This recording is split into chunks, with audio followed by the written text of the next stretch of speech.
If you want to fully prepare for PTE core without failure, check out our self-paced course link in the description. We guarantee your improvement, and if you don't see it, get all your money back. More details given in the description.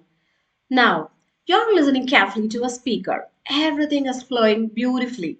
And then, right before the final sentence ends, just a silence. No word, no clue, just a beep. That's the select missing word task in PDE core listening, the ultimate prediction test. And if you think it's about guessing, think again. This task secretly checks your language intuition, your ability to sense the tone, grammar, and meaning before you even hear the final word. So today we are going deep, not just how to answer, but how to think like the test writer. Let's decode the silence together. The first one is the prediction pyramid. The select missing word task is not about vocabulary, it's about linguistic anticipation, your ability to predict what's coming next based on logic, grammar, and context. So here's the prediction pyramid, a three-layer thinking model you can apply instantly. All right, let's talk about the real secret behind this task. Now, imagine this every native English listener, even without realizing it, is constantly predicting what's going to come next in a sentence, right? That's why they never panic when someone pauses mid sentence. Their brain has already filled in the blank. You too can try your brain to do that by using three layers of thinking. So let's go step by step. The first layer is context awareness, the why of the sentence. The first layer is all about understanding why the speaker is talking. You have got to tune into the purpose of what they are saying before you even think about what's missing word. Okay? So you have to ask yourself, what's going on here? Is the speaker explaining something? Are they warning the audience? Or is he giving advice? Or wrapping up their point? Because depending on that purpose, the final word will change dramatically. Let me show you what I mean, okay? If the tone sounds informative, like a news report or an academic lecture, the ending will probably neutral, something like as a result, in conclusion, or an average, right? But if it's persuasive, the speaker's trying to make you feel something, so the ending might sound emotional. Example, the words could be like essential, critical, or unacceptable. And if it's instructional, like a set of directions, then you will often hear action words like immediately, carefully, or online. So basically, before you even hear the beep, you have to ask yourself, what's the speaker's goal right now? That one question will instantly narrow your options when you see them on the screen. Okay?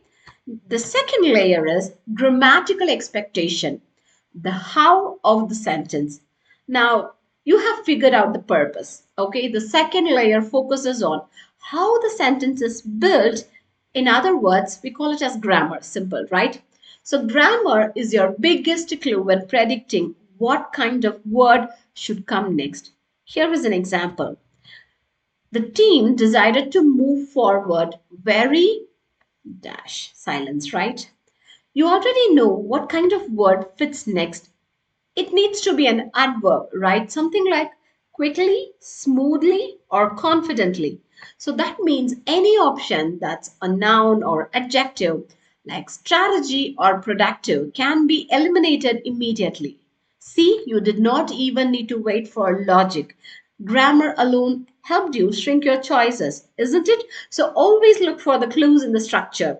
Is the word before the silence a preposition or a verb or an adjective?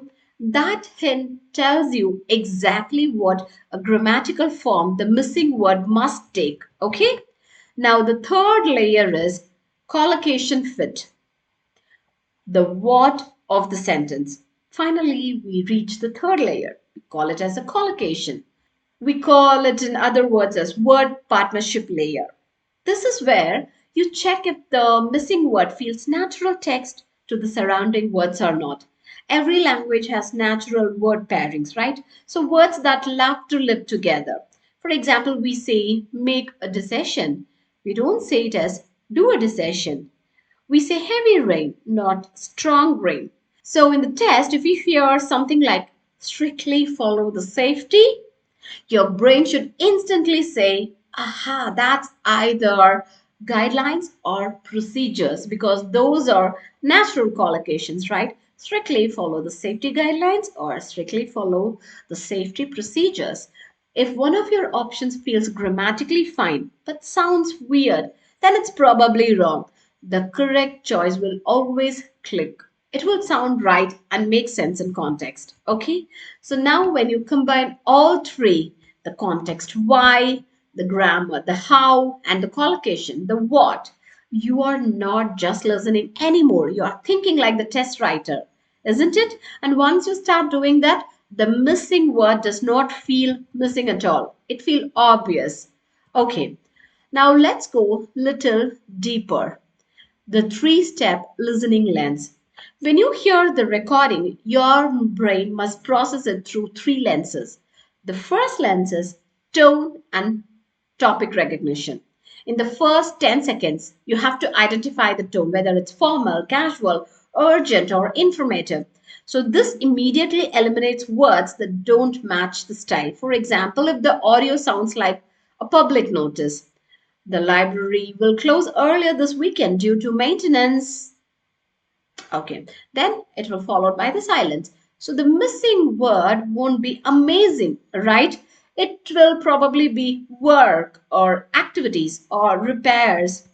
And the second lens is semantic direction. That means where is this sentence going? The final phrase usually completes a long direction. For example, we encourage all employees to recycle, reduce waste, and in this way, you can feel that reuse fits perfectly because it completes the trio. So these are called semantic progression, predictable language flows. And the third lens, closure prediction. Listen to how the speaker's voice rises or falls. If the tone drops, it's an ending. You can expect a noun or phrase. If it rises, then it's leading to a qualifier or adjective, adverb. Yes, intonation can predict grammar. Okay, now let's move on to an example here. It's a simple example. As part of our company sustainability initiative, all departments are now required to monitor energy usage monthly. Reports must be submitted to the facilities team by the end of each quarter. We have already seen a 12% reduction since the program began, and that's a huge achievement. However, to meet our long term target of carbon neutrality by 2030, everyone must remain proactive. Please remember to switch off computers when not in use and avoid printing documents unless absolutely necessary. These small actions will help us build a culture that's truly environmentally. Then you'll hear the silence. And the options given here are confused, demanding, responsible, decorative, temporary. The right option is responsible. Why? Because the context, sustainability and workplace, okay, grammar. So if you see the grammar after this environmentally, adjective is required, right? And collocation. So we have seen the word pairs such as environmentally responsible before, like whenever you are reading the text or heard the news, these are collocation word pairs, right? It is very strong and a common phrase. So all three layers of the prediction pyramid confirm it. Got it? Now let's move on to the next example. It's a radio announcement. Good morning, listeners. The City Council would like to inform residents about temporary changes in waste collection this week. Because of the regional public holiday on Thursday, garbage and recycling pickups will occur one day later than usual. We kindly ask all residents to place their bins outside by 7 a.m. on the adjusted day to avoid any inconvenience. We appreciate your patience and cooperation during this brief silence. Okay, So the options here are exercise, interruption, invitation, improvement, discovery, and the correct option is interruption. Why? Of course, the context, schedule disruption, right? That means it's an interruption. And the tone, if you see the tone here, it is polite and informative. And the collocation, brief interruption. It's a standard phrasing that you can hear very often. Got it? So try to apply the strategies that we have discussed so far and try to get higher scores in PTE core listening. So here is your new goal. Stop listening to remember. Start listening to predict. So each PTE core listening task hides a linguistic rhythm. Once you sense it, then the missing word never really feels missing again. Okay, so if you want to fully prepare for PTE core without failure, check out our self-paced course link in the description. We guarantee your improvement, and if you don't see it, get all your money back. More details given in the description. That's all for today's video. Kindly like, share, and subscribe for more PTE core tips. See you in the next video. Bye-bye.